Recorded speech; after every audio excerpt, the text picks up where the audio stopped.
ఇవాళ రేపు జనరేషన్ ఎలా మారిపోయిందో అండి. ఏం లేదండి. లోపల ఒకటిన్నారా, లోపల లొటన పైన పటారం.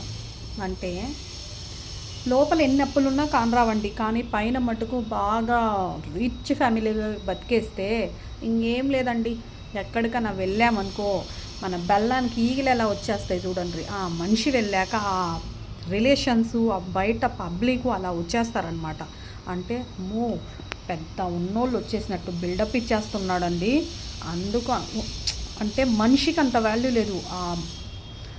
ఆ మనీ, బ్యాక్ మనీకి అంత వాల్యూ ఉందండి.